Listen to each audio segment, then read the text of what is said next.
Sejam muito bem-vindos a mais um episódio do ZaioCast.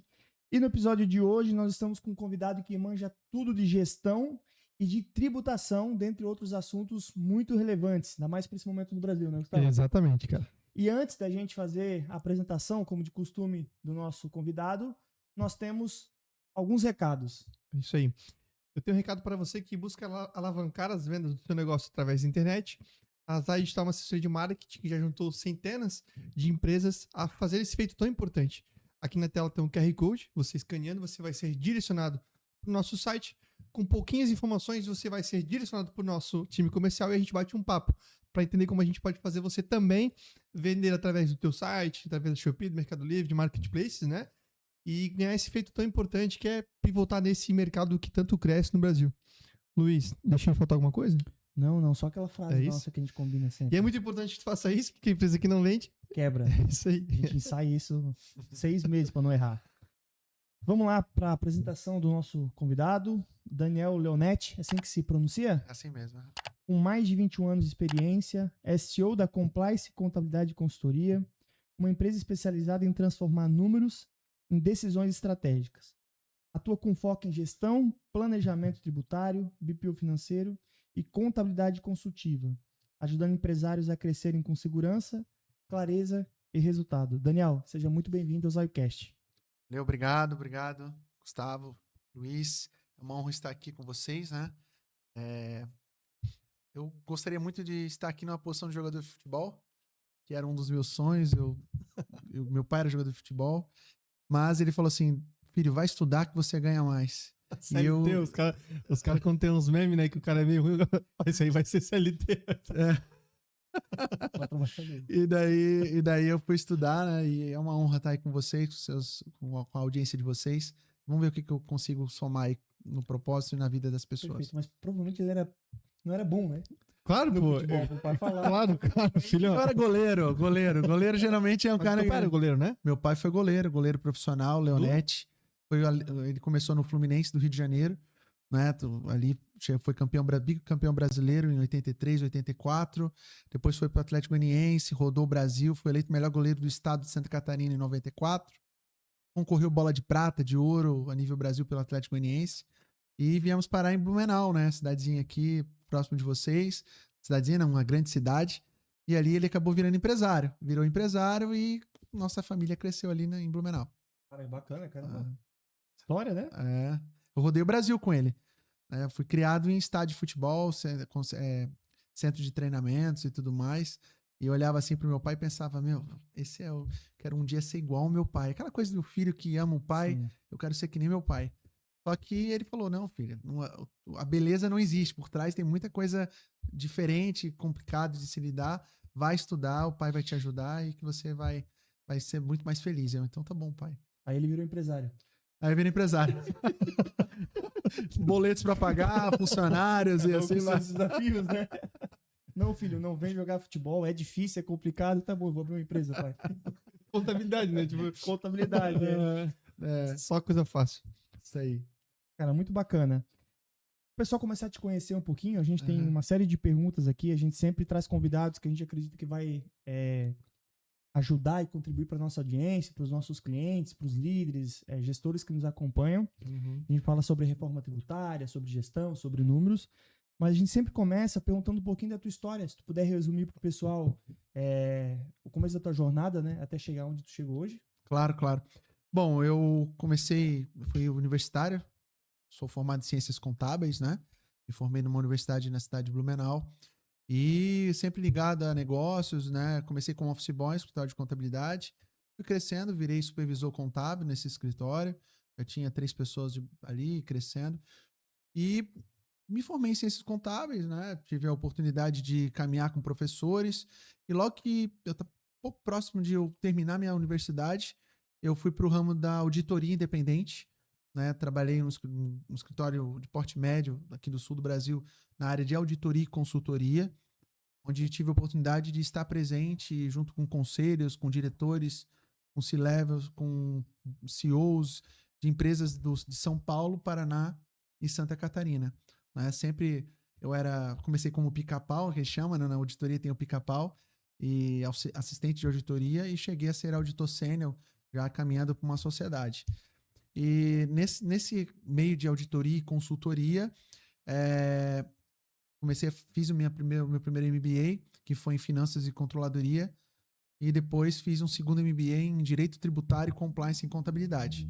Sempre na busca de conhecimento para poder ajudar o empresário, as pessoas no geral, né? Uma das minhas missões de vida é ajudar pessoas, eu tenho muito isso no meu coração, né? Tanto que lá no escritório a gente tenta contribuir o máximo, não só com os clientes, mas com o time interno também, né? É sempre somando. E diante de todo esse conhecimento de empresas, trilhando por dentro de empresas, nasce a Compliance e Contabilidade. Eu era contador e controller de uma grande empresa da área automotiva da nossa região, uma rede de concessionárias de carro, lá entregando resultado. Fui convidado pela diretoria da marca a ser o único contador de fora de São Paulo a participar de uma imersão de 3 dias no escritório, do lado da sala da presidência dessa marca, a marca Renault, né? A marca Renault. E ali a minha esposa vinha orando, nós somos cristãos, né? E vinha orando pedindo, Deus, o sonho da minha vida é empreender. Coloca isso no coração do meu esposo. E eu queria ser CEO dessa marca de carro. Recebi propostas para trabalhar em São Paulo, ali na Vila Olímpia, na sede da Renault. Mas a minha esposa vinha orando e acabou que não fechava as coisas. E até que um dia Deus me deu um sonho, né? Um sonho da onde nasce a Compliance e Contabilidade. O sonho mostrava eu entrando numa sala, toda uma estrutura pronta, muito bonito por sinal. E nesse sonho Deus falava, olha para trás. Aí eu olhava para trás e tinha o nome Compliance na parede. Isso foi em final de 2013. Né? E o Compliance, lembrando que o termo Compliance foi muito mais difundido em 2016, né? Com as operações, com toda aquela questão da corrupção. E eu fui pesquisar, Compliance significa seguindo as normas legais, é o significado do termo Compliance. E ali eu perguntei para Deus, o que é isso? O que é essa estrutura toda? E Deus falou, esse é o seu escritório. Aí foi Deus falando comigo, não, eu quero que você empreenda, eu quero que você seja empresário. E ali em 2014, a gente abriu o CNPJ da Compliance, trabalhando na sala da minha casa, fazendo jornada dupla com a maioria de vocês, empresários, que começam seus negócios muitas vezes dentro da casa de vocês, trabalhando pela madrugada, assim nasceu o meu negócio. E um dos principais pilares que nós temos ali nos nossos negócios, e algo que você, empresário, precisa ter, é a determinação. Porque nesse meio tempo, eu recebi uma proposta para trabalhar numa multinacional em Itajaí, na área portuária de armazenamento de container. Para vocês terem uma ideia, tinha até massagem 2 vezes por semana. Tipo, eu fiquei assim, bem balançado com a proposta, ganhar muito, daria 20% a mais do que o meu escritório e onde eu estava na Renault, né?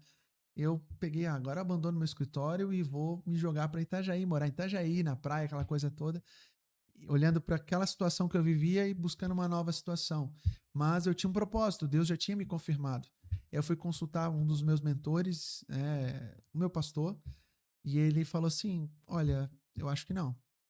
Acho que você tem que ser determinado naquilo que Deus te mostrou. O que está acontecendo? Aí eu falei para ele, meu escritório não cresce na velocidade que eu gostaria, e a Renault tá me sugando um pouco do tempo de qualidade que eu tenho com minha família, e ela tá sugando junto com o meu escritório.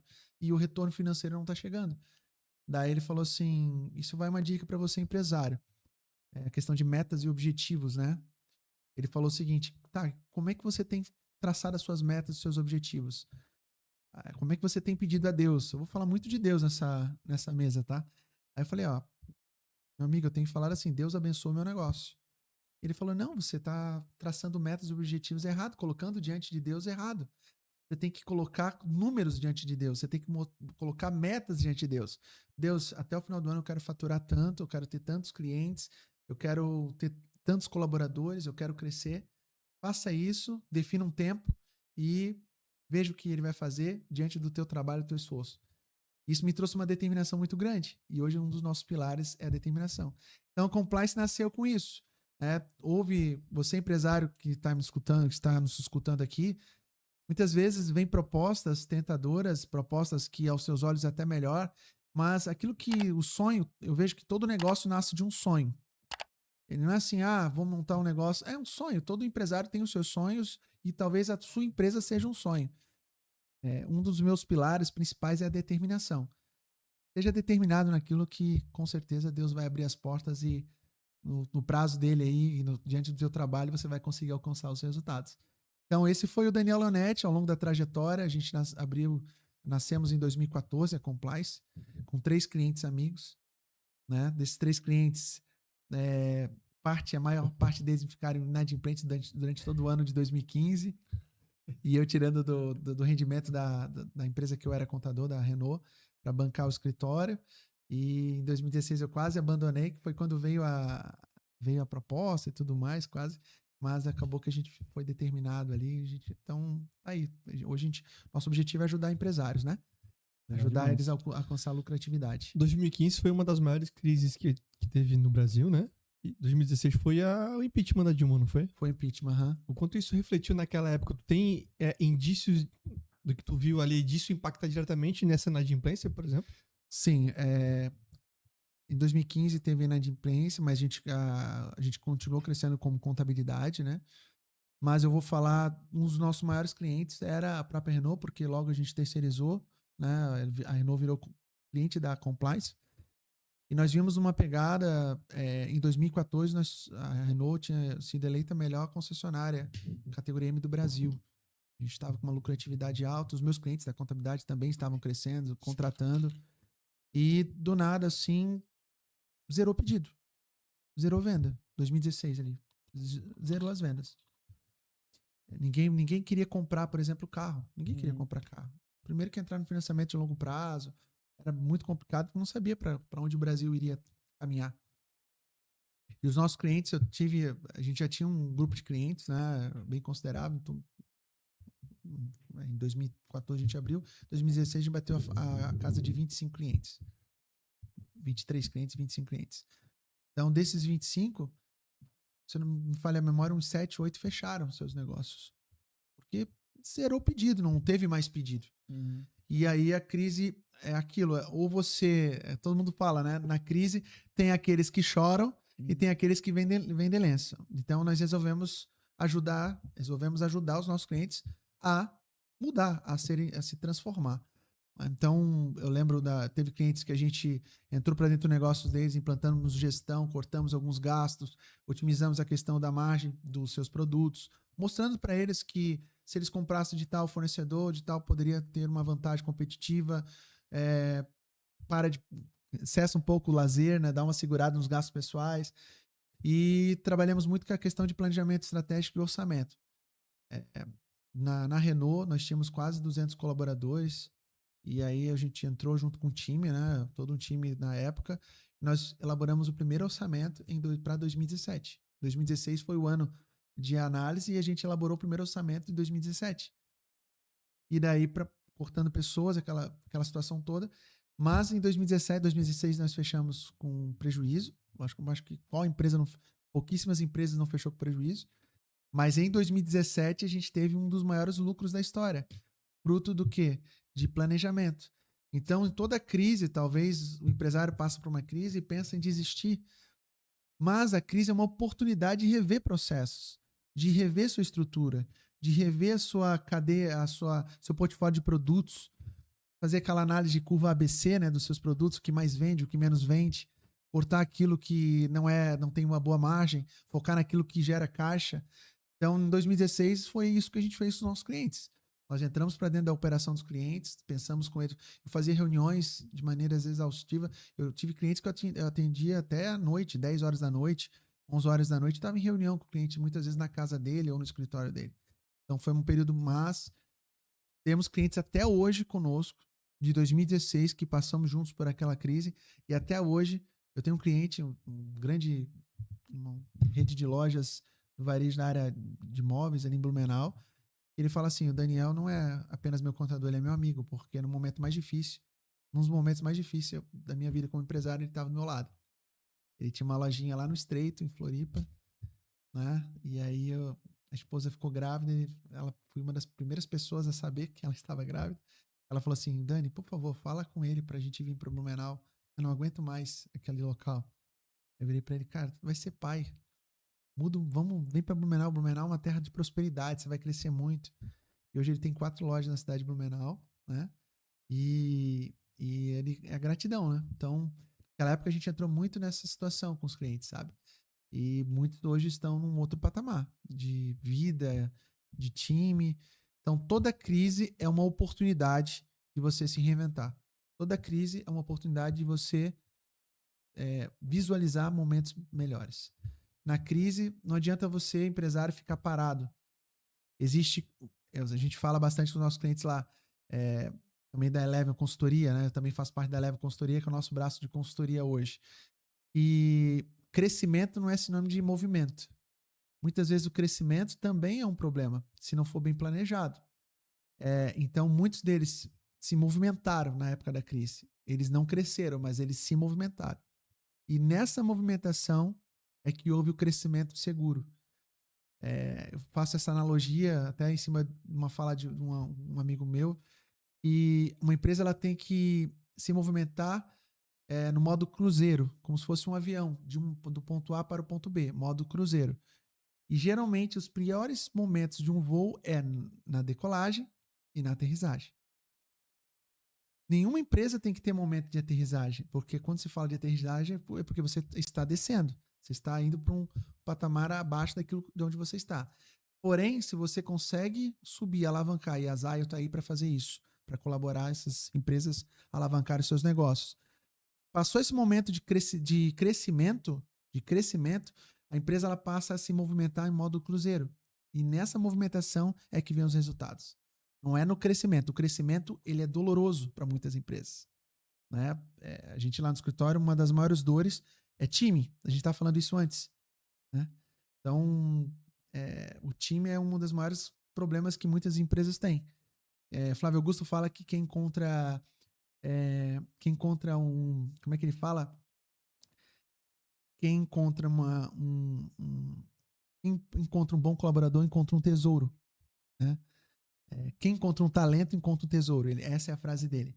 E esse é o maior desafio. Então, a empresa na crise ela tem que se reinventar e tem que se movimentar. Então, esse é o papel do empresário, é se movimentar, porque os resultados eles vêm naturalmente com dedicação e com movimento. Animal. Parabéns pela história, né? Muito bacana mesmo. E eu concordo grandemente com o que tu falou sobre essa questão dos desafios, porque quando a gente olha aqui para a Zayo, a gente também, acho que todas as grandes mudanças que a gente fez foi através de uma dificuldade. Quando a gente teve que potencializar o nosso canal comercial, de construir a nossa máquina de vendas, foi porque a gente teve um problema anterior a isso. Quando a gente começou a rever os nossos produtos, foi porque a gente estava tendo dificuldade, seja dificuldade em relação ao nosso modelo de negócio, para a gente poder escalar, seja em relação à nossa precificação, para a gente poder extrair mais valor dos resultados que a gente estava gerando. Outras dificuldades, essa questão de pessoas, de time, a gente também foi a partir dessa dificuldade de expansão, de crescimento, de contratação, a gente precisou parar e falar, cara, a gente precisa fazer diferente do que a gente sempre fez. Então, sempre que a gente tem algum tipo de dificuldade, algum tipo de trava, a gente senta, reavalia, e o Gustavo, a gente não tem medo de mudar, assim. A gente, se faz sentido para nós, a gente conversa bastante. Eu até vi uma vez o João Adib falando, nós erramos pouco porque nós brigamos muito. E aí o brigar nesse sentido a gente conversa muito. Então, cara, quando a gente fala, vamos fazer, é porque a gente discutiu e tentou extrair o máximo de situações e cenários e mediu, né? O que fazia sentido ou não, se fazia sentido ou não tomar aquela decisão. E quando eu e o Gustavo, a gente fala, cara, fez sentido e tem coisas que a gente já faz sentido de bate-pronto, tem coisas que demoram um pouco mais, a gente vai lá e muda. A gente tem agora o último caso, que é esse nosso modelo de contratação que a gente vem mudando, foi justamente isso. Como é que a gente consegue escalar sem perder qualidade? Porque esse é o grande desafio para todo mundo, né? Então, quando se fala em serviço, né, que é alguém atendendo na ponta, mais ainda, tu entende muito bem. Então, eu acredito, e isso foi... A gente teve vários pontos de inflexão ao longo da nossa jornada, agora citando o Flávio Augusto de novo, a partir das dificuldades que a gente passou. Acho que um grande diferencial é tu conseguir, na verdade, ter esse mesmo ímpeto tá tudo bem também. Uhum. Na velocidade de cruzeiro, assim, né? Porque, e nem todo mundo tá disposto, né? Isso é um ponto, né? Uhum. Então, realmente crescer dói. Quando tu tá ali na velocidade de cruzeiro, tu tem mais...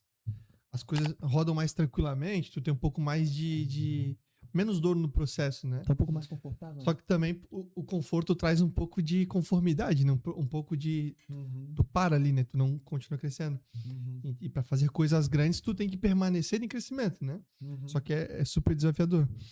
O que a gente se cobra, o que eu me cobro bastante é ter a mesma intensidade dos momentos de dificuldade quando as coisas vão bem. Porque ali tem muita oportunidade também, né?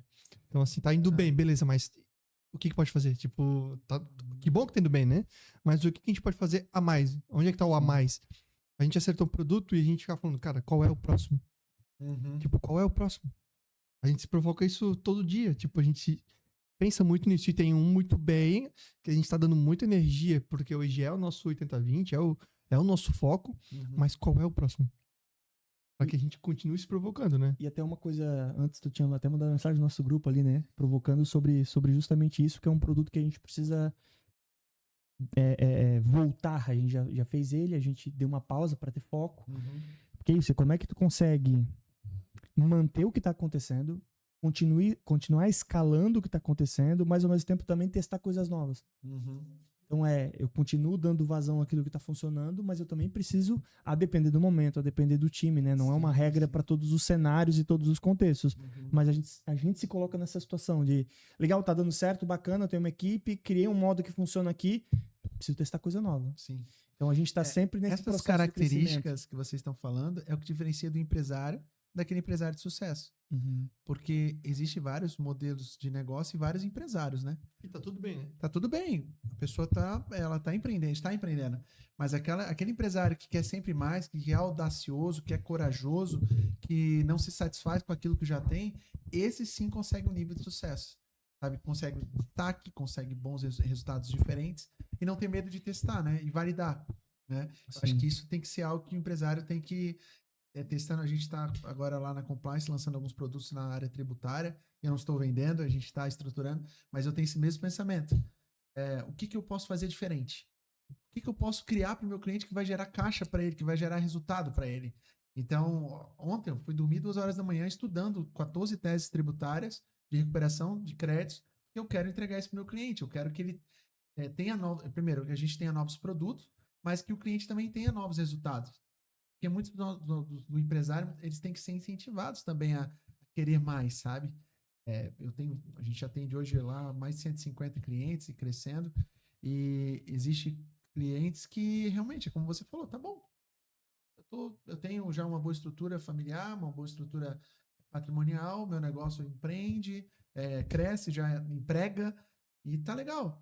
E aí chega o consultor ou o contador e fala, cara, não tá legal, você tem capacidade de ir muito além. Uhum. E empresas como a nossa, da Zayo e a Compliance, a própria Eleven também, das nossas missões é tirar o empresário da zona de conforto. No nosso caso, o cliente só nos contrata porque ele quer crescer. A premissa de nos contratar é para crescer. Uhum. Nunca é para ficar na mesma, nunca é para diminuir. É assim, mas eu tenho certeza que vocês crescerem. falam para ele assim, você pode ir muito além daquilo que talvez vocês estão isso com certeza. E com uma certa organização, né? Uhum. Porque como você comentou, para crescer precisa até um ponto importante, né? Obviamente a gente vai discutir aqui sobre a nova reforma tributária, né? Claro. E tu comentou sobre essa questão de créditos, né? Uhum. Eu vi que saiu uma notícia, vi hoje, não sei quando foi divulgado oficialmente, mas vi um post de um advogado que a Havan conseguiu recuperar 820 milhões em créditos de alguma alíquota de imposto lá. Uhum. A tese foi uma tese, e aí foram várias outras empresas também, a Havan foi uma delas, e da Havan foi 800, quase 1 bi. Uhum. Que era o preço de venda do produto, eu não lembro exatamente como é que foi a composição, eu vi rapidamente, assim. Mas, em tese, ele era tributado... Estava sendo tributado, tipo, 2 vezes. E aí eles fizeram essa tese. Ou seja, olha a importância. Até empresas como a Van, que hoje faturam muito, que talvez as pessoas... eles não devem, talvez, olhar mais para isso. Estão olhando para expansão. Estão olhando... Não, eles... boa gestão está olhando sempre para várias coisas ao mesmo tempo. Exatamente. E o contador, acho que esse é esse principal... amigo ativo do empresário que precisa estar olhando para essas informações, revendo esses conceitos, entendendo sobre oportunidades, né? Sim, claro. Hoje o Brasil, não só de hoje, mas de muito tempo, vem vivendo um manicômio tributário. É um bom boa termo. definição.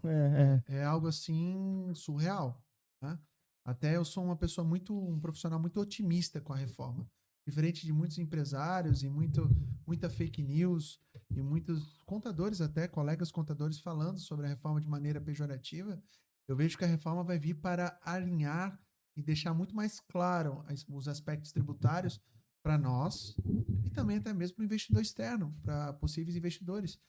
Eu tive a oportunidade de participar de uma implantação, o início de uma implantação de uma indústria italiana na nossa região, alguns anos atrás. Esse empresário, quando viu a situação tributária aqui do Brasil, ele falou, não, eu prefiro investir em outro país do que aqui no Brasil.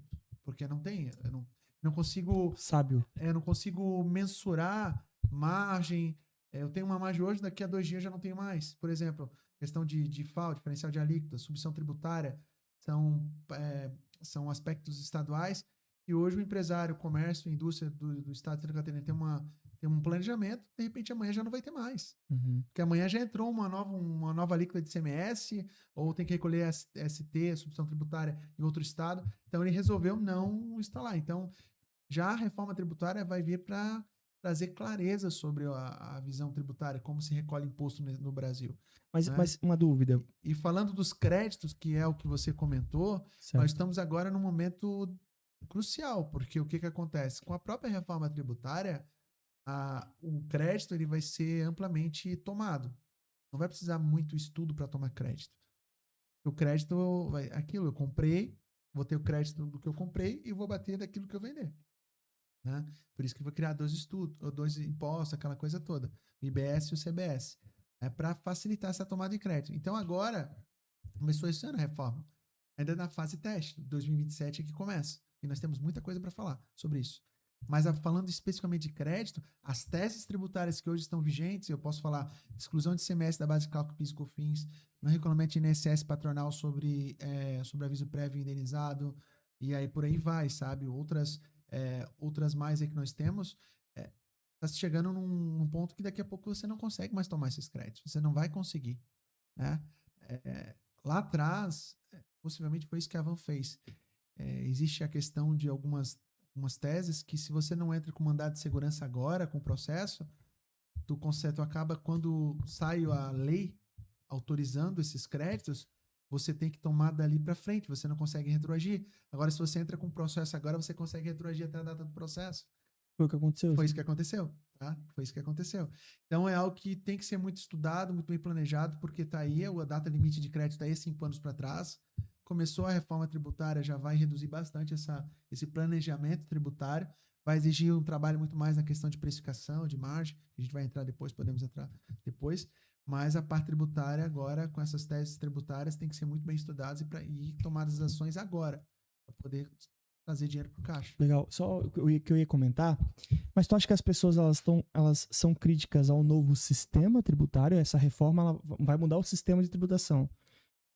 Ou ao tributo em si?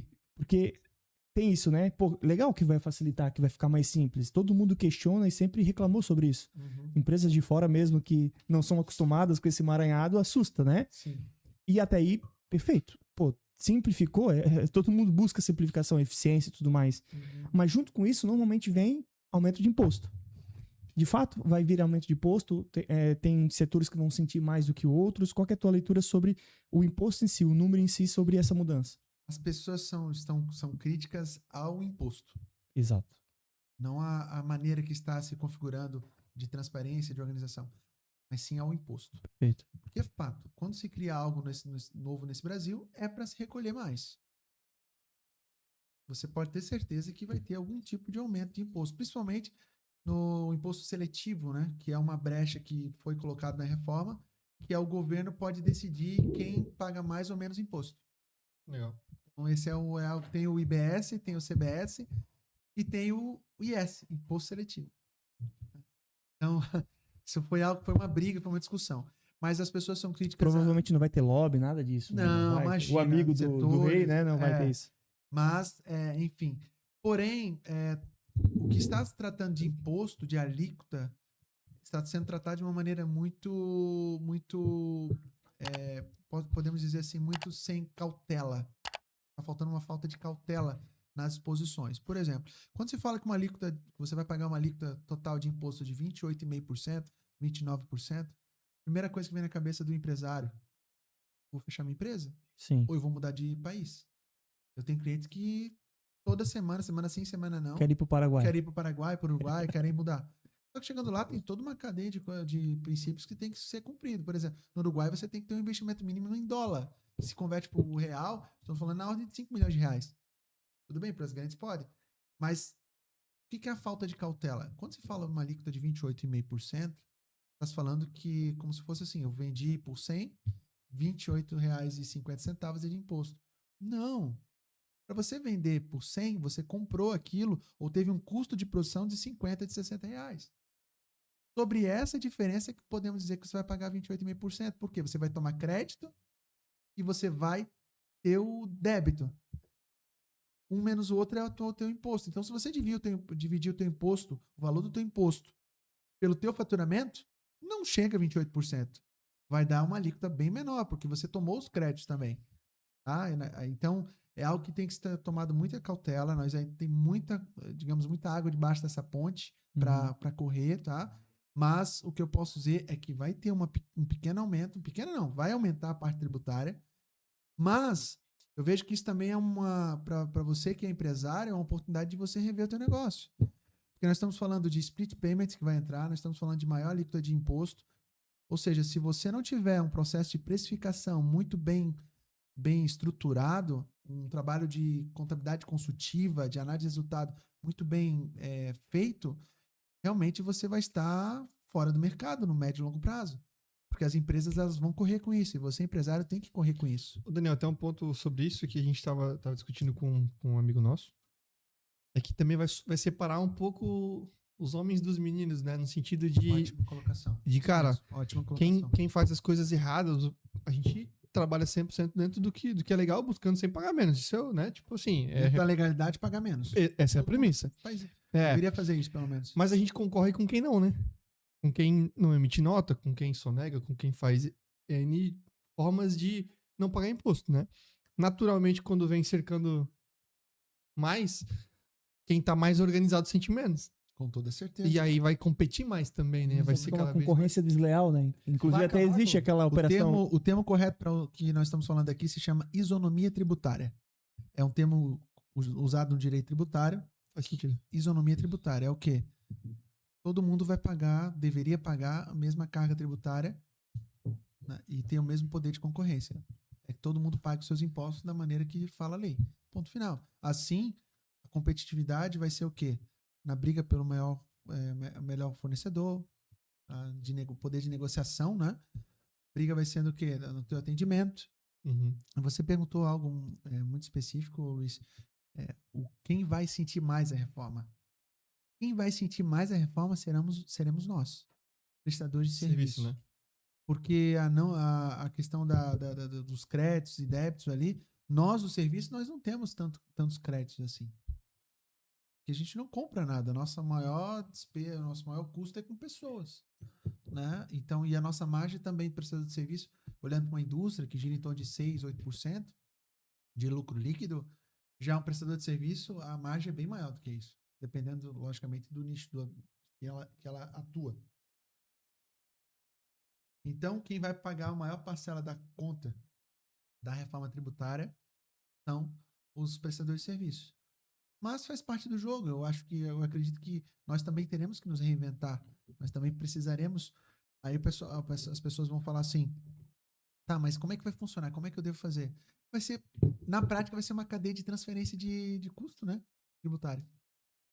Nós vamos ter que aumentar o valor da nossa prestação de serviço, porque vai aumentar a parte de tributação. Os nossos clientes vão acabar repassando para os seus clientes também. E assim vai até na última ponta. No final, o consumidor final vai pagar a maior parte também. Mas, olhando para a empresa, são os prestadores de serviço que vão sofrer mais com a reforma tributária. Então, mas eu acho que é isso que as pessoas são críticas, né? Porque, de novo, aquilo que a gente estava comentando. Se o sistema vai ficar mais transparente, melhor, mais organizado, pô, até aí perfeito. Talvez para aqueles que já estão trabalhando e vão sentir melhor essa mudança, porque já operam de uma forma correta. Agora, quando a gente pensa no aumento do imposto, de algo que já é muito alto, e de que, e aí pode ser falácia de novo, tu pode confirmar, de que a gente vai ter alguns impostos, ou depender da área que é o maior do mundo, acho que é isso que as pessoas, porque quando a gente olha para o Brasil, as dificuldades que tem, porque beleza, o empresário ele vai tentar repassar, mas será que o consumidor vai estar preparado financeiramente para absorver tudo isso? Porque hoje, varejo, né, a gente atende muito isso, é uma guerra de preço absurda. As pessoas trocam por centavos, assim, um negócio... E o nosso cliente é o cliente que está sufocado, é o cliente que está no meio ali. Então ele tem os funcionários, ele tem os prestadores de serviço, ele tem o cliente. Ele está no meio disso, ele está sufocado. Vocês atendem indústria também, varejo, também, sabe que a dificuldade é tremenda. Então, esse pessoal do meio está ficando cada vez mais espremido. Então, quando eles olham para isso, eles falam, cara, isso vai cair no nosso de novo. Então, bacana que é mais eficiente, mas de novo volta. E assim, tem empresas que têm um pouco mais talvez de dificuldade de se remodelar. É importante estar se renovando, de estar revendo, como você falou. Nós fazemos isso, acho que talvez semanalmente, assim, de estar sempre trazendo coisa nova, testando e tal. Mas quando tu olha para uma grande indústria, que tem todo um maquinário, que tem toda uma cultura, toda uma estrutura, ela é um transatlântico, né? Então ela leva um pouco mais de tempo para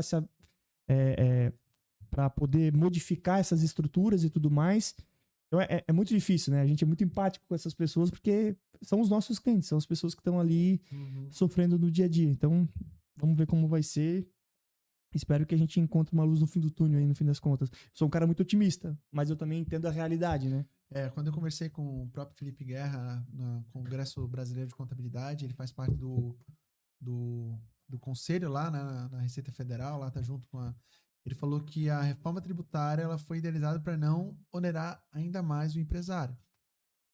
Mas, todavia, entretanto, sabe-se bem que isso não vai acontecer, infelizmente. E aí é o momento da pessoa realmente se reinventar.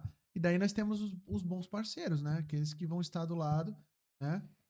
Exemplo, a Zaya trabalhando na questão de performance, de venda, a parte de precificação também. Eu sei que vocês têm uma ideia de uma cultura de orientar, assim como a Compliance também tem. A gente está para lançar a Compliance Academy, que é a parte onde vai ter treinamentos para os nossos clientes.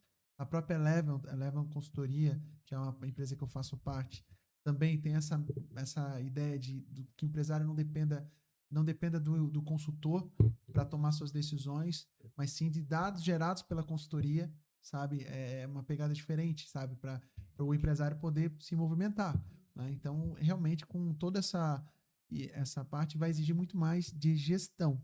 O ponto é a gestão. Nós teremos que evoluir na parte de gestão. Eu já atendi multinacional, empresários de fora, americanos.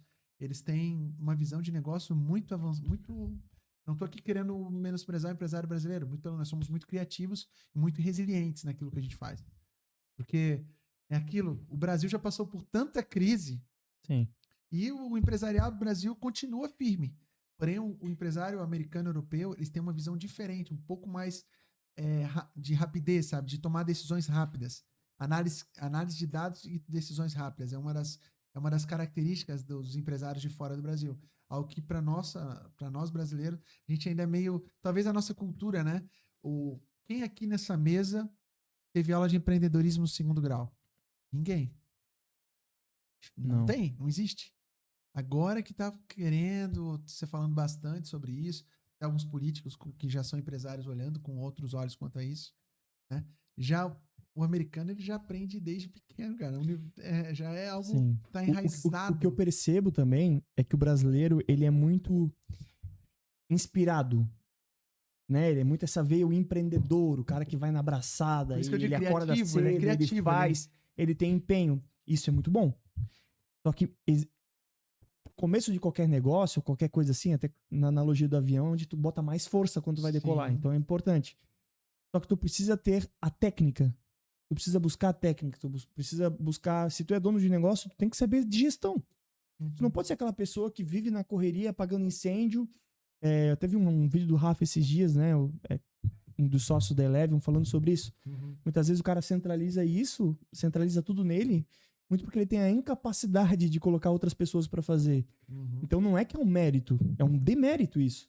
Então, legal a pessoa ter energia, ter sangue nos olhos, mas quanto tempo ela dedica para tentar dominar alguns princípios de gestão? Porque daí, no momento da crise, a pessoa ela já tem um pouco mais de maleabilidade. Ela já sabe mais ou menos como as coisas funcionam. Senão ela fica cega, ela fica correndo para lá e para cá, tentando achar uma saída, gasta muita energia e às vezes não encontrou a saída no tempo hábil. Então acho que talvez a maior diferença com outros países, talvez eles não sejam tão inspiracionais assim, né? Não sei, vai mudar de cultura para cultura, só que eles são um pouquinho mais técnicos. Avaliam um pouquinho melhor os cenários, né? São um pouquinho mais analíticos. No Brasil tem setores mais desenvolvidos do que outros, né? Quando a gente olha... também não deve ser todos os casos, mas o setor de agro, né? Quão tecnológico é aqui no Brasil, quão desenvolvido cada minúcia, né?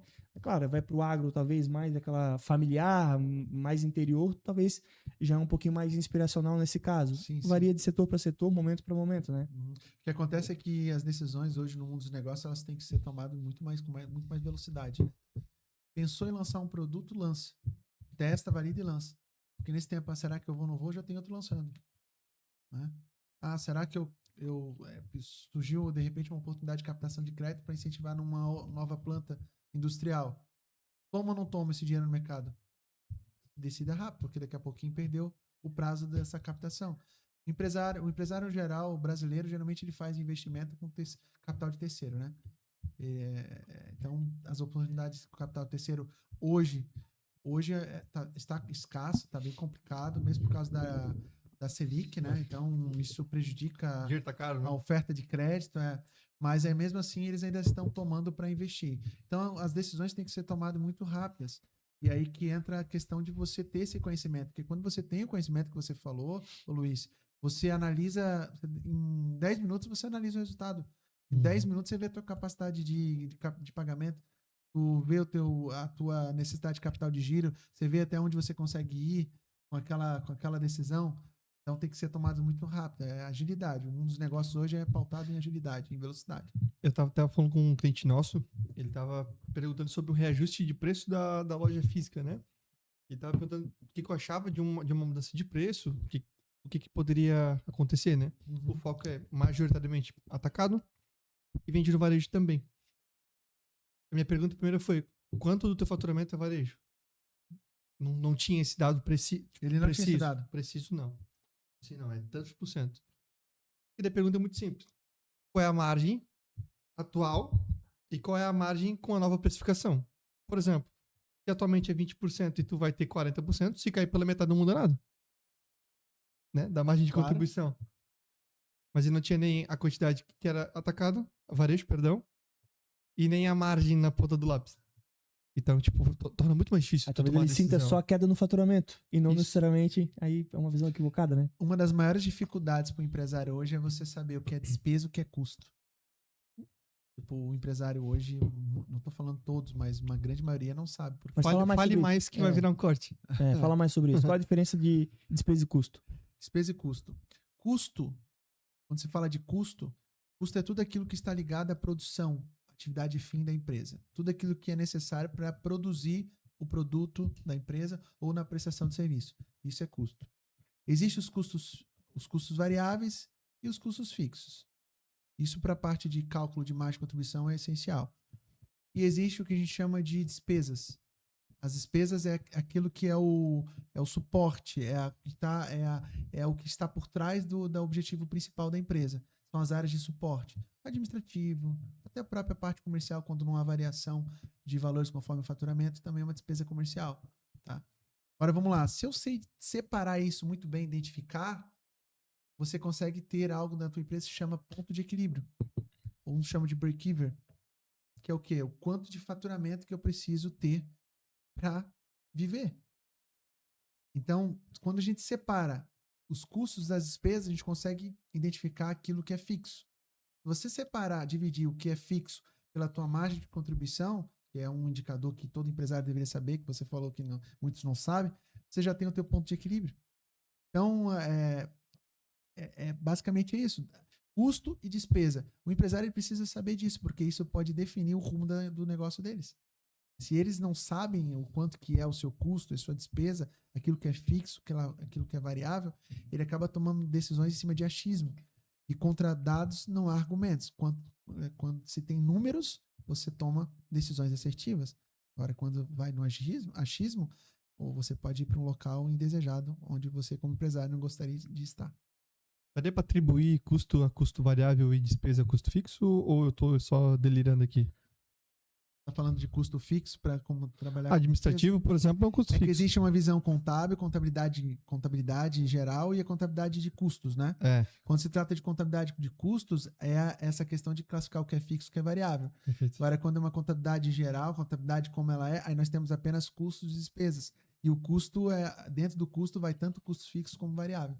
Tá? Então, Eu já tinha visto um vídeo Tem uma assim, visualização diferente, tem né? uma diferenciação. Tanto que tem o DRE e tem o balancete, né? Que são visualizações. Não, existe o DRE, existe o DRE gerencial. Isso. Que o gerencial é que tem essa classificação conforme. Aí eu vou classificar que tudo aquilo que varia com o meu faturamento eu jogo como variável. Tudo aquilo que não tem variação com o meu faturamento eu jogo como fixo. E daí eu consigo trazer um cálculo de ponto de equilíbrio bem exato, entendeu? Legal demais, legal demais. A gente tá falando sobre números, sobre esses desafios, né? Na tua visão dos clientes que tu atende, qual que é o maior desafio que tu vê, que eles, erros, né, na verdade, que eles cometem em relação à contabilidade da empresa deles? Seja, não sabendo absolutamente nada, seja, não explorando possíveis recursos que poderiam estar explorando para favorecer o negócio deles. O que tu poderia citar como erros que tu identifica? Eles não conhecem os seus contadores. Esse é o maior erro. Por quê? Se você conhece a pessoa que está do seu lado, você sabe o que você pode extrair ou, digamos, aprender com esse profissional contábil. Eu tenho vários clientes que chegaram no escritório e falam assim, eu falei uma vez com o contador. Aí a gente se pergunta, mas por que você falou só uma vez com o seu contador? A contabilidade hoje ela tem poder de transformar a vida das pessoas. Eu sou professor universitário, né, na FURB. Então, a gente tenta passar isso para os alunos. A valorização da profissão contábil passa pela proximidade junto a quem é usuário da contabilidade, que é o empresário. E o empresário ele não tem essa visão. Eu já ouvi falar de empresários falar assim, contabilidade é um mal necessário, é um custo. Sendo que se ele estivesse próximo do seu contador, ele falaria diferente. Não, o meu contador, minha contabilidade é um investimento. Porque o contador ele tem toda a parte de conhecimento tributário. Lógico, existem contadores e contadores, né? Estou falando aqueles contadores... No mínimo deveria, né? Vamos lá. Existem aqueles contadores mais tradicionais, que trabalham de uma forma mais arcaica, que apenas envia guia e boleto. E existem aqueles contadores que são contabilidades consultivas, que geram resultado, que analisa resultados junto com o empresário. E o empresário conhece o seu contador, ele sabe. O contador tem visão tributária, uma visão de gestão. Eu estou dentro de 150 clientes. Eu sei vários modelos de gestão, aquilo que dá certo, aquilo que não dá. Eu, como contador, tenho uma visão de mercado. Eu leio todo dia, toda semana, eu leio como baixou a Selic, eu já sei os reflexos que vai ter na baixa, queda de 0,25 da Selic, eu já sei os reflexos. Por enquanto não é absolutamente nada. Mas se continuar baixando, coisa que possivelmente não vai acontecer, por causa das guerras, nós teremos um reflexo de crédito, né? Então eu já iria falar para o empresário, vai para o banco, pega mais dinheiro, porque agora é o momento. Agora eu falo para ele, cara, segura do jeito que dá, não pega, não toma dinheiro, porque tá muito caro. Então a gente tem esse conhecimento de negócios, né? Triangulação de negócios, a comunicação entre os negócios, aquela coisa assim, eu produzo sei lá, uma cadeira e eu preciso de embalagem. Mas espera aí, eu tenho esse aqui eu tenho um cliente de embalagem que pode fornecer a embalagem personalizada para você. Então, o contador que é mais desenvolto, que é mais de mercado, pode trazer todas essas soluções para os clientes. E o maior erro do empresário é não conhecer o seu contador. Porque até mesmo se você conhece o contador, você vai entender o seguinte, ele pode ou não estar ao meu lado. Ontem eu estava conversando com um parceiro nosso, e a gente está para mudar de sede, assim, nós estamos estudando locais, né? E esse parceiro falou assim, na verdade ele falou comigo, eu falei, cara, eu quero estar junto com vocês. Vamos para a mesma estrutura que a gente tem muita sinergia. Sabe? Sinergia E mais importante é que ele entendeu que também a gente pode estar somando com o negócio dele. E ele falou, não, eu quero vocês do meu lado, vamos junto. Então, o empresário que tem essa visão, conhece o seu contador, ele vai ver, pô, o cara é para frente, o cara entende do negócio, dos negócios, entende de visão de mercado, entende da parte de tributação, então eu vou caminhar com ele. Bacana. E assim, e também querer aprender, né? Você falou ali, teve uma fala, né, ô Luiz? Você falou assim que muitos empresários não sabem nada de contabilidade. Se você fala um demonstrativo de resultado, DRE, a pessoa não sabe o que é isso. Esse é um outro ponto que o empresário precisa também tomar conhecimento. Pelo menos o básico, né? Saber os principais informes que a contabilidade deve mandar. Ou aquilo que eu preciso mandar para o contador para que ele também me entregue isso, né? Porque também tem esse lado. Claro. Tem empresário que só paga o boleto, mas também não quer o contador do lado. Lembrando, pessoal, nós não somos fiscais da Receita Federal. A gente apenas faz o meio campo da Receita com o empresário. E orienta os nossos clientes a pagar menos dentro da legalidade. Então, tem clientes que não querem ter o contador do lado também porque pensam que a gente vai denunciar eles ou vai falar para a Receita Federal algo que não... Não, a gente está ali do lado para somar com eles, né? Com o empresário. Então, esse é o ponto. É isso. Eu tenho uma, cara. Mas eu tenho uma que eu vou botar ele numa saia justa. É? Vamos ver. Bom, eu não uso saia, então. Tá de boa. Calça justa? Então. Calça justa. Ô, Daniel, cara, eu acho que mais um assunto que envolve também essas mudanças que vêm ocorrendo e que também eu acho que deixou bastante gente de cabelo em pé, que é a distribuição dos lucros. Sim. Fale mais como funciona, os impactos, como é que vocês estão se organizando lá com os clientes de vocês? Bom, o que nós temos feito lá com os nossos clientes, primeiro, vamos alinhar o conhecimento, né? Perfeito. Ano passado, o governo emitiu, né, uma lei falando que distribuições de lucros acima de 50 mil ao mês. Todo mundo, então é 600 mil no ano. Não, é 50 mil ao mês. Tem que ser tributado em 10%. Então, acima de 50 mil e um centavo, você vai pagar 10% de imposto. 10% sobre sobre os 50 mil. Vamos deixar bem claro, não é uma margem de isenção. Não, você vai pagar imposto sobre isso. E o que acontece? Houve uma brecha no final do ano, a questão de ata, né?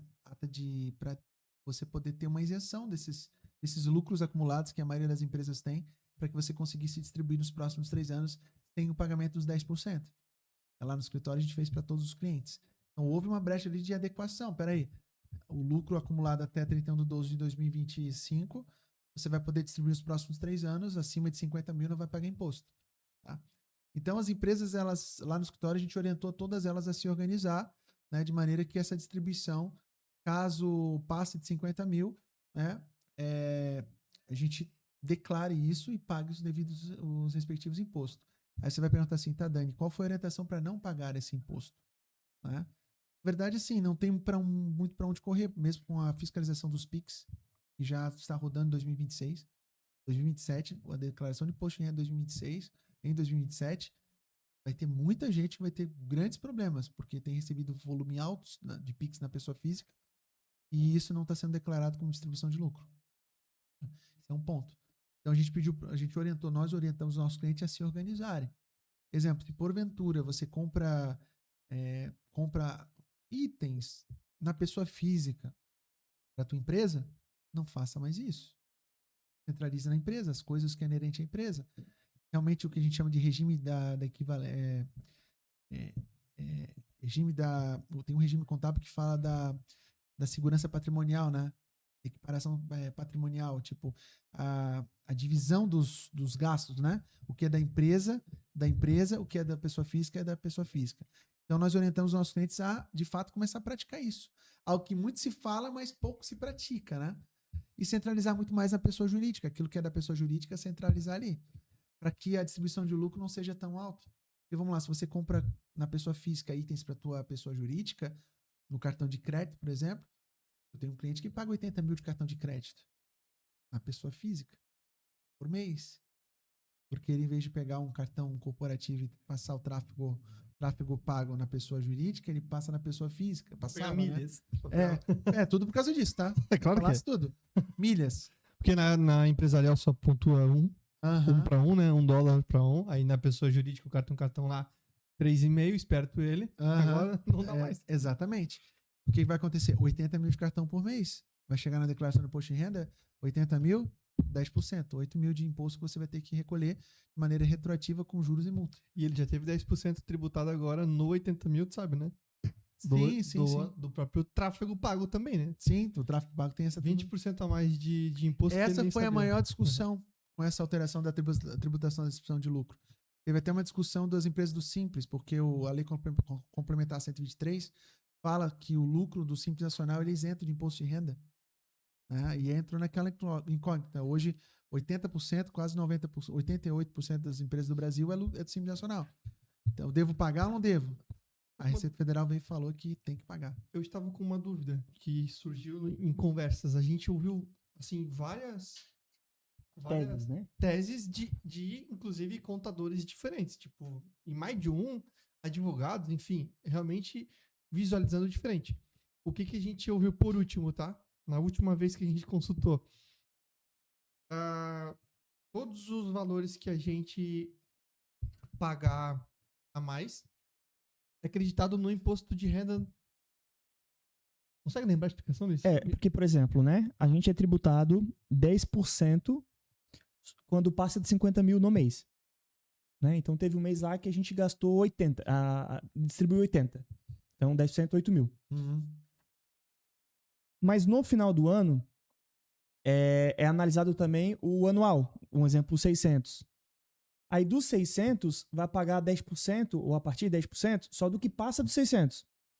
Então, se eu vai ter que ter essa comparação do que passou do mensal que já foi pago, A declaração digamos assim, de ajuste anual, né? isso.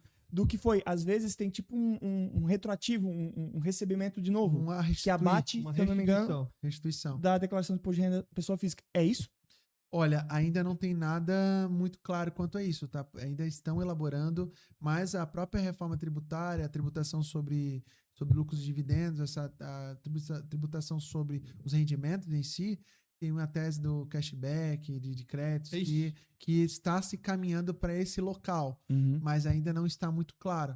Existe ainda, está sendo algo muito construído, ainda está sendo construído algo nesse sentido. Eu estava tentando lembrar. Tá? Então, de fato, existe essa ideia, mas por enquanto é aquilo, como é o que eu falei para os nossos clientes que fez a ata de distribuição de lucro, né? Ah, mas eu não vou fazer porque é só para acima de 50 mil. Faça. Se tu tens 90, 100 mil de lucro, vamos fazer a ata. Não, mas não é valor baixo. Mas isso aí lá na frente pode fazer muita diferença para você. Nós estamos falando de 10 mil reais a menos de imposto que tu pode estar tendo que pagar lá na frente. Então, hoje, assim, a gente está trabalhando com o que nós temos na mão. E é essa situação. Então, cuide para não comprar, aumentar muito os seus gastos na pessoa física, principalmente quando tem a mistura e conversa a pessoa física com a jurídica, e tente distribuir o menos possível abaixo de 50 para que você não pague esse imposto. E quais são, na tua opinião, de forma legal, talvez as ferramentas e os recursos que poderiam ser utilizados para diminuir esse impacto? Porque, como tu falou, tributar, de alguma forma, todo mundo vai ser tributado. Né? E quando a gente fala dos empresários aqui, provavelmente todos ou quase todos estão buscando estar dentro da legalidade ou se aprimorar cada vez mais. Né? Porque existe também o começo de uma empresa, e aí a gente muitas vezes começa a acomodar como é possível, e nem sempre é possível da melhor maneira, né, com tudo correto e tal, e é feito um ajuste. Por quê? Porque todo mundo pretende dormir com a cabeça tranquila no travesseiro. Foi uma coisa que o Gustavo a gente definiu desde o começo. Cara, a gente quer dormir bem, a gente não quer ficar com medo, né? Querer antecipar alguma coisa que ainda não é nossa. A gente vai conquistar. A gente tem tempo, a gente tem sangue nos olhos, a gente tá fazendo, mas às vezes a gente entra numa situação de querer antecipar um pouco isso. O que tu vê de movimento que os empresários estão fazendo e em que fase talvez eles têm que estar para isso fazer sentido, para que de alguma forma eles consigam diminuir esse impacto? É possível? Já existe alguma estratégia hoje que tu vê nos teus clientes ou ainda está tudo muito incerto? Não, tem várias estratégias. Vamos trabalhar, nós temos um cenário atual e um cenário futuro, tá? Eu vou falar primeiro do cenário atual, depois eu falo do cenário futuro. Cenário atual. Nós temos ainda os regimes tributários, Simples Nacional, lucro presumido e lucro real. Vamos falar, os maiores lucros são empresas do lucro real, tá? Que são as maiores distribuições e tudo mais. O que acontece? Existem estratégias de despesas, de criação de despesas dentro da legalidade. Por exemplo, os donos da empresa, eles usam seus carros particulares para visitar clientes, para projetar, para ir para palestras, eventos em nome da empresa, representar. Nós temos um gasto ali, nós temos o combustível, que é muito tranquilo de pegar em nome da empresa, mas temos uma questão também de locação de carro. Em vez do dono da empresa ter o seu carro próprio, e em vez de comprar pela empresa, vai lá e faz uma locação de carro. A Localiza, por exemplo, qualquer locadora, é uma despesa. Ou seja, é uma despesa, é um custo a menos da pessoa física, né, que teria que ter uma distribuição, às vezes, para pagar um financiamento, ou às vezes até para pagar reembolsar o empresário, e isso é absorvido pela empresa. Né? Ou seja, o movimento que muitos empresários têm tomado dentro da legalidade é de transferir despesas que muitas vezes se conversam para a pessoa jurídica. Sabe? Lógico, eu não vou comprar um apartamento na praia e falar que é da empresa, né? Vamos lá. Para networking. Para network, para... Isso nós temos... tem que ter uma coerência nisso claro. Aí, né? Mas essa transferência de despesas para a pessoa jurídica, principalmente empresas de lucro real, é muito, muito grande. Porque daí nós estamos falando que a necessidade de lucro, de distribuição de lucro para o empresário reduz.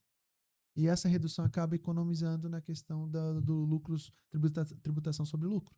Entendeu? Então, essa é algo que os grandes empresários têm feito muito. Né? Tem uma discussão também sobre a hold, né?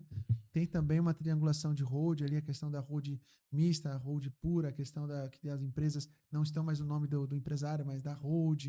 Né? Então, existe uma estruturação que também gera uma economia tributária na pessoa física quanto a isso. Só que daí, para mim, atuar com holding, eu preciso ser lucro presumido para cima, né? Não pode ser do Simples Nacional. Tem não que pode ser lucro né? presumido e lucro real. Tá? Então, esse é o cenário atual. Agora, vamos lá. Agora vai uma dica, tá? Uma dica para você, empresário, que está se preparando para a reforma tributária. Dica que muitas contabilidades estão vendendo a preço de ouro, a tal do diagnóstico de reforma tributária. Lógico, quando se fala diagnóstico, tem um trabalho muito maior para ser feito, mas dentro desse diagnóstico tem essa dica que eu vou dar. É o seguinte, você que é do lucro presumido e lucro real, você já tem seus clientes enquadrados no lucro real, lucro presumido também, você precisa fazer a seguinte análise. Dentro da tua cadeia de clientes, quem é do lucro presumido e lucro real? Qual a proporcionalidade? Por quê? Na verdade, você que é do Simples Nacional que vende para pessoas do lucro presumido e lucro real. Qual o diagnóstico que você tem que fazer? Qual a proporcionalidade? Por quê? Se você é do Simples Nacional e vende para grandes empresas, a tendência é essas grandes empresas não comprar mais da sua empresa. Por que não vai comprar mais? Por causa do volume de créditos que ela vai deixar de ter comprando da sua empresa, empresário do Simples Nacional. Então, lá no escritório, a gente já orientou os nossos clientes a tomar essa ação de fazer essa análise. Aí você vai falar assim, tá, Dani, mas aí o que eu vou fazer? Eu vou pagar mais imposto? Você vai ter que se organizar. Você vai ter que migrar para o regime normal, porque não teremos mais lucro real, lucro presumido, vai ser regime normal. E você vai ter que melhorar a tua precificação. Nessa reforma tributária, tem isso incluído? Eu não sabia. Tem. Vai virar tudo um só? Ou o lucro presumido e o lucro real? Não vai ter mais lucro real, lucro presumido. Vai ser regime normal. Tá? Não vai ter mais, vai ser o regime normal. Nem o simples? Nem o simples? Não, o simples continua. Vai ter o simples e o normal. O normal, exatamente. O simples e o normal. E o MEI? Nem vamos falar do MEI, né? O MEI, na verdade, foi aprovado a urgência agora. Aumento de limite de 130. Na verdade, o governo quer que o MEI, o empresário, em vez de entrar pela porta do MEI, ele está incentivando o MEI ficar na sala de estar do MEI. Sabe? Ficar na sala de estar. Depois eu falo um pouco mais sobre isso. Legal. Tá? Mas aí você que é empresário do Simples Nacional, já faça esse diagnóstico. Muito simples. Pega o CNPJ do teu cliente e veja se ele é do Simples ou se ele é do lucro real. Se ele não é do Simples. Se ele não é do Simples, ou ele é presumido ou ele é lucro real. Esses clientes, eles vão... Já está acontecendo, tá? Teve um cliente nosso da área têxtil, lá do escritório, eu tinha falado em reunião um dia eu falei numa reunião isso para ele e para o pai dele, uma empresa tradicional da cidade de Blumenau, da área têxtil, e no outro dia ele me ligou, Dani, não é que aconteceu, fui negociar agora com uma grande empresa para comprar o nosso insumo, e a pessoa do compras falou que ele está desautorizado de comprar de empresas do Simples Nacional, e a gente é do Simples Nacional. O que eu faço agora? Mas será que isso vai ter um impacto grande também para as empresas de serviço, como é o nosso caso? Serviço não. Não? Serviço... Não, vai ter também, porque na verdade são créditos, né? Mas independente do segmento. Dependendo Não, do eu segmento. imagino que o volume do valor normalmente, né? Depende da empresa de serviço. Vamos lá. A Zai eu sei que trabalha com empresas de porte maior, tá? Tem que ser feita essa análise. Agora vamos lá. Eu sou um prestador de serviço, eu sou uma contabilidade de bairro. Tendo ali mercadinho, mercadinho não, a vendinha da esquina, empresas do Simples. Se eu fizer o meu diagnóstico de clientes, eu vou ver que 100% dos meus clientes são do Simples Nacional. Não preciso migrar de regime. Nem lá na compliance. Nós já estamos trabalhando com uma estruturação de pessoas, financeiro, estruturando muita coisa, porque nós vamos ter que migrar para o regime de lucro, o regime normal, né? Não vai ser mais lucro presumido real, o regime normal. Porque nós temos clientes lá que faturam 7, 6 milhões por mês, outro fatura 2, são regimes normais já, né? Hoje são lucro real e lucro presumido. Esses não vão contratar qual? As contabilidades que geram créditos para eles. E eu vou ter que me posicionar contra isso. E nessa análise prévia, tu vai pagar mais imposto ou tu vai conseguir usar recursos estratégicos para... Aí vai uma negociação com o nosso cliente, né? Daí entra o poder de negociação dos parceiros, né? Vamos lá, ó, vou ter um aumento de, sei lá, 20%. Tá disposto? Vamos negociar aqui. Eu te passo, você tem como repassar. Aí entra o papel do contador também, né? Do contador parceiro. Porque todo mundo vai ter que absorver alguma parcela do custo, tá? Tributário. Não tem como fugir disso. Tá? Vai ter aqueles que vai conseguir repassar e vai ter aqueles que vai conseguir repassar parte e aqueles que não vai conseguir passar nada. Vai ter que tirar da margem, né? Porque a margem dos nossos prestadores de serviço, realmente, ela é maior. Eu vou ter que tirar da minha margem para alguns clientes. Mas faz parte do jogo. Aí, o que nós precisamos fazer? Escalar.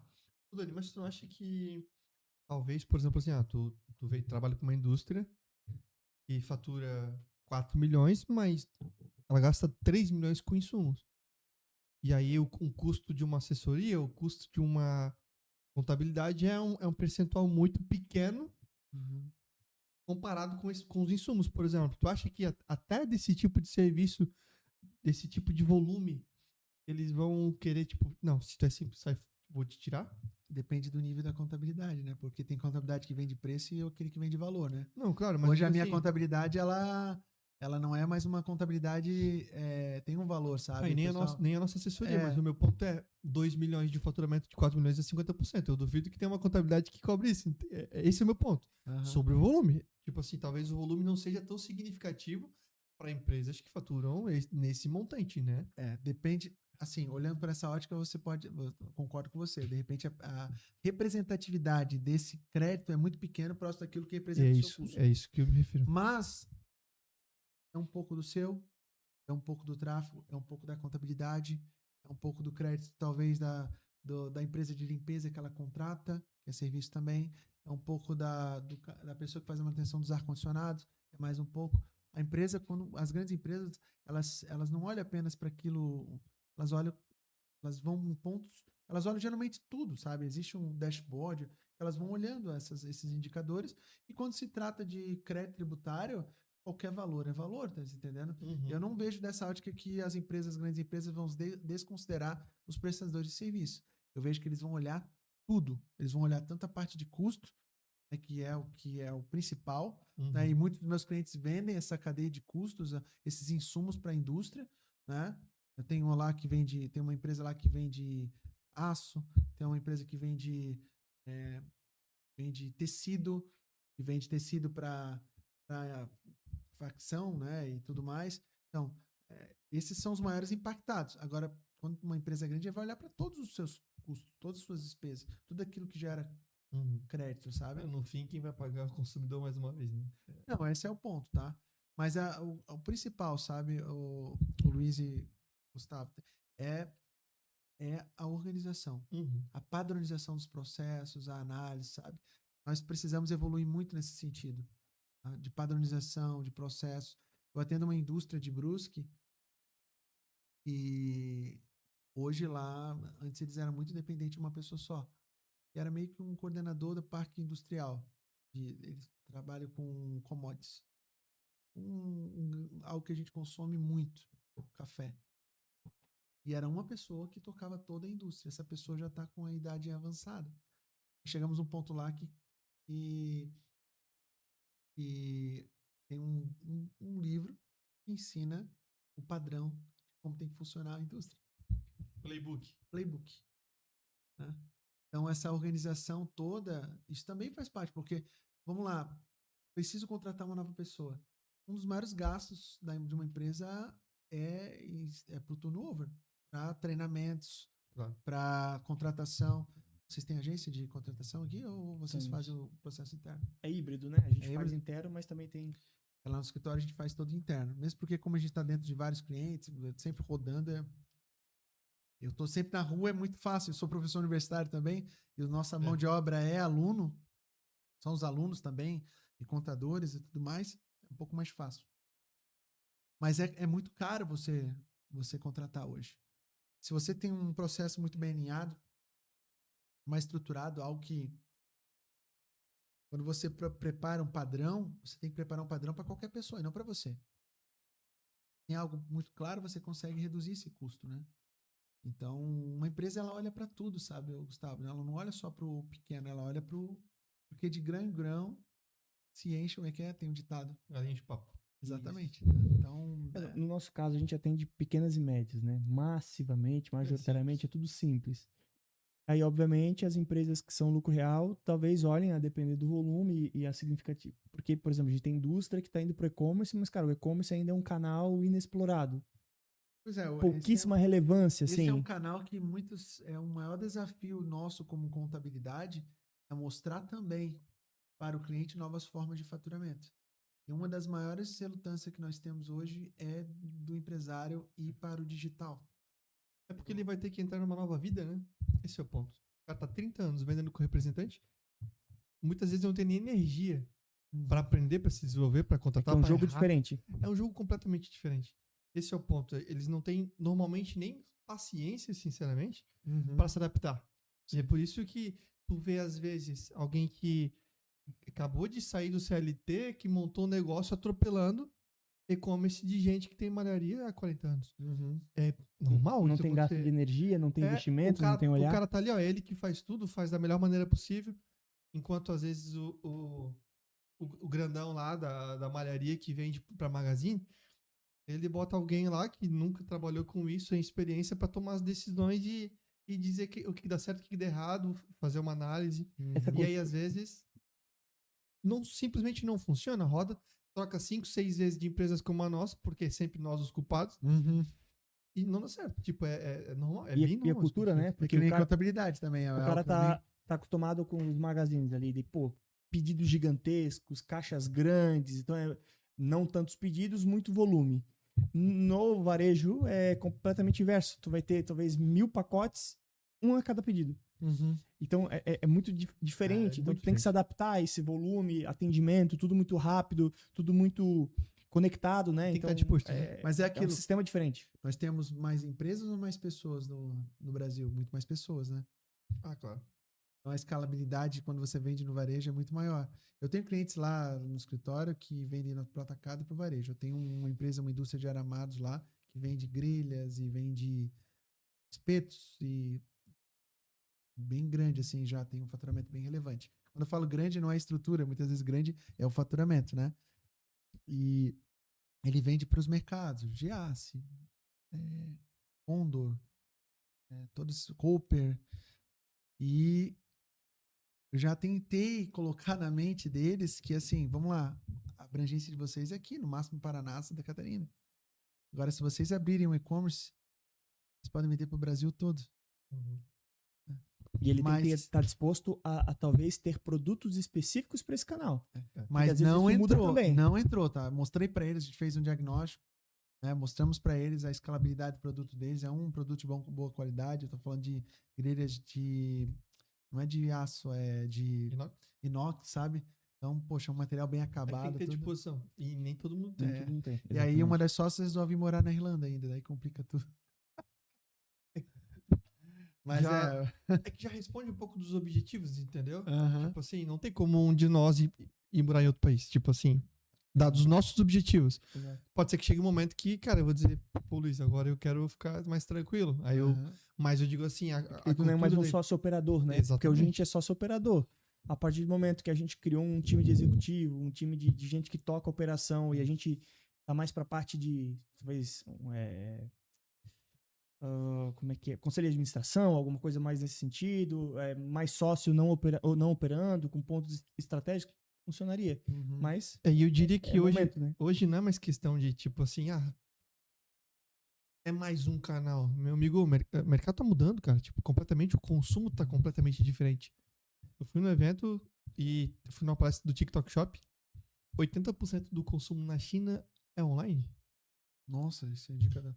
Eu fiz um estudo uma vez que o Brasil, olhando o e-commerce do Brasil, meu Deus, comparado com os Estados Unidos 50 e poucos por cento, o Brasil ainda é muito baixo, bem abaixo disso aí. Mas é questão de China tempo. é esse percentual Mas aí. é questão de tempo, não tem como. É ser muito negacionista tu querer dizer que E lá tu são não as tem que indústrias, né? ir pro digital. E lá são as indústrias, porque a China é muito forte na parte Aham. industrial, mais indo já Aham. pra ponta, já Não, conectando tecnologia, conectando eles isso. estão verticalizando total.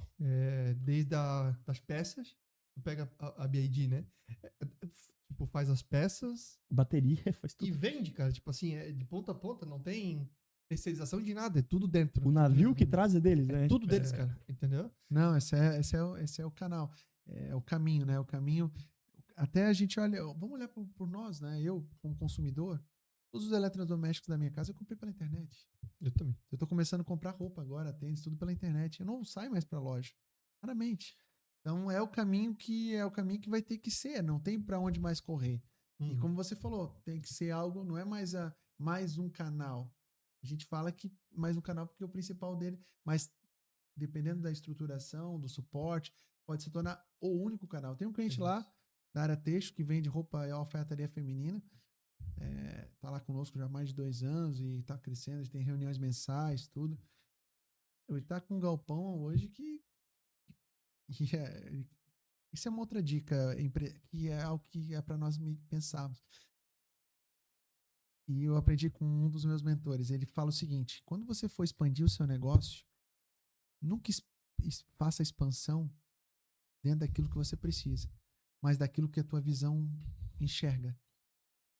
E aí eu entro no meu cliente. O galpão dele, ele está usando 10% do galpão. E está crescendo o faturamento. Mas ele usa 10%. E quando eu fui conversar com ele, ele já falou: a ideia é preencher todo o galpão com todo o processo de e-commerce. Eu encontrei esse galpão maior, Já pensando nisso. eu aluguei esse galpão maior já pensando nisso. Top. Então, muitas vezes o empresário ele não tem que agir com aquilo, com fator limitante. Ele tem que agir com aquilo que os seus olhos podem sonhar e acreditar. A gente está para fazer a mudança de escritório, eu quero pegar um escritório pelo menos 2 vezes mais do que eu tenho lá hoje, que já está se esgotando. Ou seja, eu quero dobrar o meu escritório. Então é isso que todo empresário deveria pensar, sabe? Legal. O Flávio Augusto fala, né? Visão, coragem, mas tem que ter competência também, né? Ter competência, exatamente. Uhum. Vamos naquela? Manda. Falou que ia mandar uma aí que... Foi no meio da nossa conversa já. Foi? Que era em questão dessas... É eu ia colocar de uma outra maneira, mas eu escorreguei ali, que era essa questão de como usar essas ferramentas para conseguir dentro da elisão fiscal talvez diminuir o impacto. Eu ia usar de uma outra maneira para... Mas... Foi respondido. Foi respondido, Legal. Dani, a gente sempre termina o podcast, cara, com uma pergunta um pouco filosófica, né? A gente tinha uma, a gente mudou e essa tá muito legal, cara. Deixa uma mensagem pra ti mesmo 10 anos pra frente.